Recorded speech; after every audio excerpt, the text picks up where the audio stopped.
Hi friends, అందరికీ నమస్కారం. Welcome to Ruchivanam. ఈరోజు మన ఛానల్లో ఆంధ్ర చేపల పులుసు ఎప్పుడు చేసినా కరెక్ట్గా వచ్చేలా చూపించబోతున్నాను. ఈ కర్రీని నాకు మా అమ్మమ్మ నేర్పించింది. పక్క కొలతలతో చెప్తాను. వీడియోని ఎక్కడ స్కిప్ చేయకుండా చివరి వరకు చూడండి. ఇంకా లేట్ చేయకుండా వీడియోలోకి వెళ్దాం రండి. ముందుగా ఈ చేపల కర్రీ కోసం నేను ఇక్కడ 1.5 kg చేపలను బాగా క్లీన్ చేసి కల్లుప్పుతో బాగా కడిగి తీసుకున్నాను. ఇప్పుడు చేప ముక్కలను మ్యారినేట్ చేసుకుందాం. నేను ఇక్కడ రాగిడి చేపను తీసుకున్నాను. ఈ చేప ముక్కల్లో 2 టేబుల్ స్పూన్ల అల్లం వెల్లుల్లి పేస్ట్, 2 టేబుల్ స్పూన్ల సాల్ట్, 4 టేబుల్ స్పూన్ల కారం వేసుకుని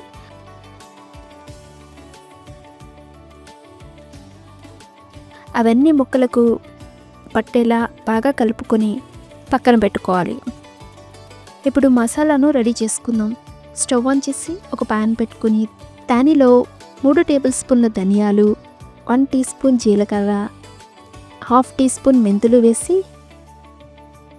మంచి సువాసన వచ్చే వరకు ఫ్రై చేసుకుని పక్కన పెట్టుకోవాలి. అవి చల్లారాక ఇలా పౌడర్ లాగా గ్రైండ్ చేసుకుని పక్కన ఉంచాలి. ఇప్పుడు కర్రీ స్టార్ట్ చేద్దాం. స్టవ్ ఆన్ చేసి ఒక వెడల్పైన ప్యాన్ పెట్టుకోవాలి.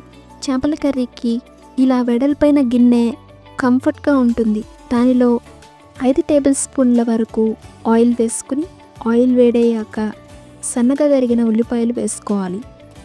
నేను ఇక్కడ 3 పెద్ద సైజు ఉల్లిపాయలను తీసుకున్నాను. ఉల్లిపాయ ముక్కలు లైట్ బ్రౌన్లోకి వచ్చాక 1 టీ స్పూన్ అల్లం వెల్లుల్లి పేస్ట్ వేసుకుని పచ్చివాసన పోయే వరకు ఫ్రై చేసుకోవాలి.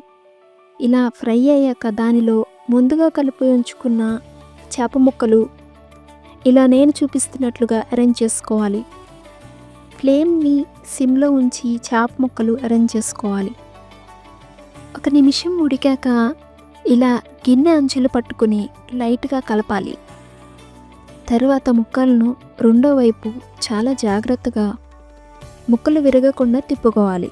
ఇలా తిప్పుకున్నాక 1 నిమిషం అయ్యాక దానిలో 1/2 టీ స్పూన్ పసుపు వేసుకుని చింతపండు గుజ్జు వేసుకోవాలి.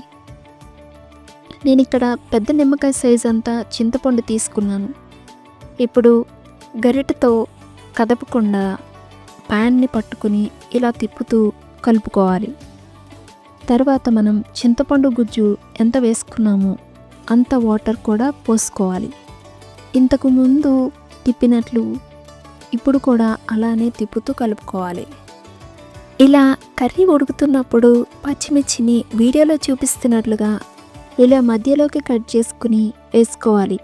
నేను ఇక్కడ 5 పచ్చిమిర్చి వేసుకున్నాను. మూత పెట్టి ఉడికించుకోవాలి.